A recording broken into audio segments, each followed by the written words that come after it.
నమస్తే, welcome to our channel. నేను ప్రియాంకరావు. విజయ్ తలపతి ఈరోజు టీవీకే పార్టీ వ్యవస్థాపకుడు. సీఎం కావడానికి ఇంకొన్ని క్షణాలే మిగిలిన్నాయి, ఇంకొన్ని స్థానాలే ఆయనకి రావాల్సిందే. మరి ఈ నేపథ్యంలో తమిళనాడు సీఎం తలపతి విజయ్ అని చెప్పేసి అందరూ అంటున్నారు. ఈ నేపథ్యంలో ఆయన విజయానికి కారణాలను కూడా వెతుక్కుంటున్నారు. అంటే గత ప్రభుత్వం చేసిన తప్పిదాలు లేదంటే అసంతృప్తి ఇవే ఆయన్ని సీఎంని చేశాయా, లేదు అంటే వ్యక్తిగత చరిష్మానా, లేదా ఆయన ఇచ్చిన హామీల ఏ ఏ అంశాలు ప్రజల్ని ప్రభావితం చేసి వాటిని ఓట్ బ్యాంక్ గా మలిచాయి? దీని మీదే చర్చ నడుస్తుంది. దీని మీదే చర్చించుకుందాం కూడా. మనతో పాటు TDP party spokes person Suryadevara Latha గారు ఉన్నారు. ఆవిడతో మాట్లాడి మరిన్ని విషయాలు తెలుసుకుందాం. నమస్కారం ma'am. Ma'am, first of all అసలు విజయ్ ఇన్ని స్థానాల్లో ఆధిక్యంగా ఉండడానికి, సీఎం పదవికి ఇంకొంత చాలా వరకు దగ్గరికి వెళ్ళిపోయాడు. దీని అంతటికి ఇంత ఘన విజయానికి కారణం ఏంటి? ఏదైనా మనం ఈ రోజున తమిళనాడులో ఉన్న పొలిటికల్ ఇదంతా చూస్తుంటే చాలా డిఫరెన్స్ ఉన్నాయి. కానీ అక్కడ సినిమా వాళ్ళ అనే క్రేజ్ అయితే ఏ పార్టీకైనా అంతో ఎంతో ఉంటూనే ఉంటుంది. మీరు కరుణానిధి గారు చూసుకున్నా కూడా ఆయన సినిమా బ్యాక్గ్రౌండ్ నుంచి వచ్చిన వ్యక్తే. ఇంకా తర్వాత మనం అన్నాడీఎంకే తీసుకున్నా అది సినిమా బ్యాక్గ్రౌండ్ నుంచి వచ్చిన వ్యక్తి. ఇప్పుడు విజయ్ టీవీకే పార్టీ చూసినా అది సినిమా బ్యాక్గ్రౌండ్. సో అక్కడ సినిమా బ్యాక్గ్రౌండ్ నుంచి ఉండటం అనేది కామన్ థింగ్. సో దాని గురించి పెద్ద ఇది కాదు. కాకపోతే కొత్తగా వచ్చిన పార్టీకి మద్దతు ఇంత రావటం అనేది ఇక్కడ కొంచెం చర్చించే విషయం అయింది. కాకపోతే ఈ రెండు పార్టీలు అనేది అంటే గతంలో చూసారు వీళ్ళ అధికారం ఎలా ఉంటుంది, ఏం చేశారు ఏంటి అనేది ఒక చర్చ అనేది జరిగింది. చూశారు, ఒకళ్ళ మీద ఒకళ్ళ కేసులు పెట్టుకోవటం, కక్ష సాధింపు రాజకీయాలు చేయటం అనేది తమిళనాడు నుంచి స్టార్ట్ అయ్యింది. ఎందుకంటే ఆ గవర్నమెంట్ పోతే ఈ గవర్నమెంట్ మీద కేసులు, ఈ గవర్నమెంట్ పోతే ఆ గవర్నమెంట్ మీద కేసులు, జయలలిత గారి మీద కేసులు ఉన్నాయి, కరుణానిధి గారి మీద కేసులు ఉన్నాయి. వాళ్ళు అరెస్టులు అవ్వటము, జైలు జీవితాలు గడపటము ఇవన్నీ కూడా చూసాం. కానీ జయలలిత గారు ఉంటే పరిస్థితి ఎలా ఉండేదో అనుకుంటే ఖచ్చితంగా విజయ్ గారి పరిస్థితి అయితే కష్టంగా ఉండేది. ఓకే, జయలలిత గారికి ఆ ఇమేజ్ అయితే ఉంది, ఆవిడ లేకపోవటం. ఎందుకంటే మీరు చూడండి, ఎప్పుడు మార్పు అనేది కోరుకుంటారు అక్కడ, ఒక పార్టీ తర్వాత ఒకటి. కానీ ఒక్కసారి జయలలిత గారే కంటిన్యూ మళ్ళా అయ్యారు. అది ఆవిడతోనే రికార్డ్ అనమాట. అది ఇప్పుడు ఈ టర్మ్ కూడా జయలలిత గారు బతుకుని ఉంటే వేరేగా ఉండేది పరిస్థితి. ఎందుకంటే ఆవిడ లేకుండా ఆవిడ పేరు చెప్పుకొని వెళ్ళే వాళ్ళు ఈ రోజున సెకండ్ ప్లేస్కి వచ్చారు అన్నాడేమో. ఆవిడ ఉండుంటే పరిస్థితి ఇంకా బాగుండేదేమో అని వాళ్ళకి అనిపిస్తూనే ఉంటుంది. ఇక్కడ విజయ్ గారిని కూడా ఒక రకంగా చూస్తే ఆయన్ని ఇబ్బంది పెట్టిన విధానాలు కావచ్చు. అంటే అదేదో చిన్నపిల్లాడు, ఏదో చిన్న పార్టీ అన్నట్టు ఉండింది. సరే, అందరికీ కూడా ఎలా అనిపించింది అంటే ఏదో 15-20 స్థానాలు వస్తాయేమో, ఏ పార్టీలో అయినా కలుస్తాడేమో, మెజారిటీ దేనికి తక్కువ ఉంటే దానికి వెళ్తాడేమో, మధ్య అవుతారేమో వేరే పార్టీతో అనుకున్నారు. కానీ ఇక్కడ మొత్తం సీన్ మారిపోయింది. ఎవరు కూడా ఊహించలేదు. అంటే ఆయన వ్యక్తిగత విషయాల్లో కాంట్రవర్షియల్ నడిచింది. ఆయన ఏదైనా మీటింగ్కి వెళ్ళిన చోట కూడా కొన్ని రకాల ఇవి చూసాం. తొక్కిసలాటల్లో కేసులని కానివ్వండి, ఇవన్నీ కూడా జరిగాయి. ఆ జనాలు తొక్కిసలాటని అవన్నీ కూడా చనిపోవటం కూడా జరిగింది కదా. ఇవన్నీ జరిగేటప్పుడు కొన్ని రకాల ఇబ్బందులు ఏమైనా సింపతి వచ్చిందేమో ప్రజల్లో. యాక్చువల్లీ ఏంటంటే ఇట్లా ఇబ్బంది పెడుతున్నారా, రాజకీయాలకు వస్తానగానే కుటుంబ విషయాలు బయట తీసుకొచ్చారా, ఇవన్నీ కూడా ఒక ఆలోచన ఉంటుంది.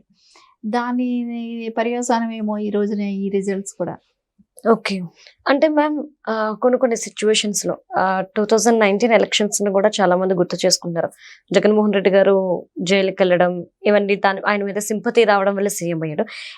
యాజ్ ఇట్ ఈజ్ ఇక్కడ విజయ్ ఇన్సిడెంట్ లో కూడా అదే జరిగింది.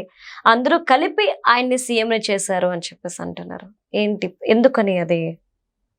విజయ్ గారిని అంటే సింపతి వర్కౌట్ అయ్యి ఉండొచ్చు, మేబీ కాదనట్లేదు. కానీ మార్పు కూడా వాళ్ళు ఎప్పుడూ కోరుకుంటారు.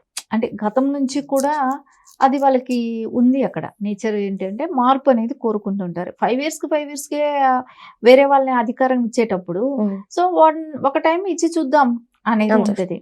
సరే, దాని మూలనే ఈ రోజున ఆయనకి అధికారం వచ్చి ఉంటుంది కదా. అధికారానికి దగ్గరలో ఉన్నాడు. యాక్చువల్లీ వచ్చేసినట్టే. ఆయన సీఎంగా కూడా తొందరలో ప్రమాణ స్వీకారం చేస్తారు. అవన్నీ కూడా ఒక చేంజ్ అనేది కోరుకుంటారు. యూత్ అనేది బాగా కనెక్ట్ అయ్యారు. అంటే ఒక తరం ఉన్న ఓట్ బ్యాంక్ ఒకరికి వెళ్తే ఇంకొక తరం ఉన్నది ఇంకొకటి ఉంటుంది. ఇంకోటి ఇక్కడ ఎవరి ఓట్ బ్యాంక్ చీలింది ఎక్కువ వచ్చుంటది అని అనుకుంటే ఖచ్చితంగా అన్నా డిఎంకే ఓట్ బ్యాంకే వీళ్ళకి షిఫ్ట్ అయి ఉంటదేమో అనిపిస్తుంది. ఓకే. అంటే అక్కడ జయలలిత గారు లేరు కదా, ఆవిడ ఉంటే ఆ ఓట్ బ్యాంకు ఖచ్చితంగా వీళ్ళకి షిఫ్ట్ అయ్యేది కాదేమో. సో అది కూడా వాళ్ళకి ఒక ప్లస్ అవ్వటమే కానివ్వండి, యూత్లో ఒక మార్పు కోరుకుంటారు కాబట్టి ఓట్ కూడా ఎక్కువ ఓట్ శాతం కూడా పెరిగింది. గతంలో కంటే కూడా ఇప్పుడు ఓట్ శాతం కూడా పెరిగింది కాబట్టి ఇవన్నీ కలిసి వచ్చిన అంశాలే. అంటే మేడం ఇవన్నీ కలిసి వచ్చినాయి పక్కన పెడితే మాట్లాడితే ఆయన్ని ఢిల్లీకి పిలిచేవారు. ఈయన ఎలక్షన్ ప్రచారాలు ఇవన్నీ చేసుకుంటున్న టైంలో కూడా ఏది కరూర్ తొక్కిసలాట, ఈ అస్తమానం ఢిల్లీకి పిలవడం వల్ల ఆయన్ని సీఎం అవ్వకుండా అడ్డుకుంటున్నారు అనే ఒక కసి కూడా ప్రజల్లోనే పెరిగిపోయింది అనేసి అంటున్నారు. At the time Trisha incidents ఇవన్నీ కూడా ఒక విధంగా ఆయనకి డ్యామేజ్ చేద్దాం అనుకుంటే ప్లస్ అయింది అనేది చాలా మంది వాదన. నిజమేనా?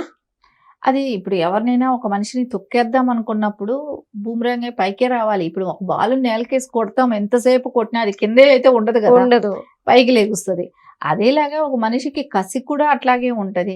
ఒక రకంగా చూసుకుంటే ఇప్పుడు బీజేపీని అనొచ్చు ఎవరైనా కూడా, కానీ అక్కడ బీజేపీది ఏం లేదు, లోకల్ పార్టీకే ఎక్కువ అవకాశాలు ఉంటాయి. ఎప్పుడు తమిళనాడు రాజకీయాలు చూసుకుంటే వాళ్ళు ఎక్కువ ప్రాంతీయ పార్టీలే ఉంటాయి అక్కడ. కాంగ్రెస్ ఇన్ని సంవత్సరాలు ఉన్న కాంగ్రెస్ ఏ రోజు అక్కడ అధికారం చేపట్టలేదు. సో బీజేపీని అంత తొందరగా ఆదరిస్తారా అని అంటే అది కొంచెం కష్టమే, ఆదరించరు. అక్కడ ఎప్పుడు కూడా ప్రాంతీయ పార్టీలకి వాళ్ళు ఎక్కువ ఇంపార్టెంట్ ఇస్తారు. సో అది కొత్తదనం వచ్చింది కాబట్టి ఇది అక్కడ కోరుకుంటున్నారు. ఇంకో కొత్త పార్టీ వచ్చింది, అది కూడా కాకుండా విజయ్ సినిమా, ఇది యూత్కి ఇప్పుడు బాగా దగ్గరలో ఉంటాం, ఆయన చేసిన సినిమాలే కానివ్వండి, ఇవన్నీ కూడా ఒక ఇంపాక్ట్ చూపెట్టింది. వాళ్ళ ప్రాంతీయ పార్టీ ఏది పెట్టినా కూడా దానికి మద్దతు అయితే తెలుపుతారు ఖచ్చితంగా. ఎందుకంటే అట్లా అనుకుంటే మీరు అనొచ్చు, కానీ గతంలో కమల్ హాసన్ గారు పెట్టారు, పెద్ద సక్సెస్ అవ్వలేదని కూడా అనుకోవచ్చు.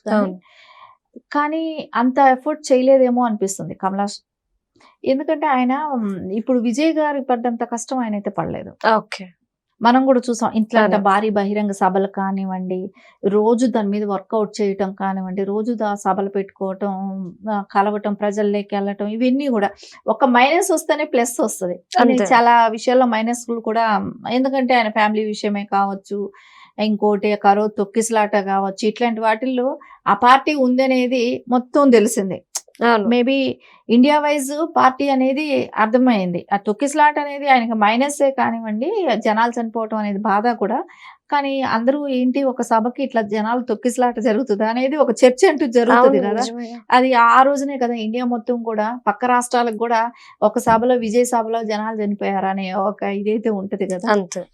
అది అంటే ఒక మైనస్ లో కూడా ప్లస్ ని ఎత్తుక్కుంటా పోతే ఖచ్చితంగా సక్సెస్ అనేది వస్తుంది. ఆ రకంగానే ఈ రోజున విజయ్ ఖచ్చితంగా సక్సెస్ అయ్యాడు. Right, thank you so much. నమస్తే.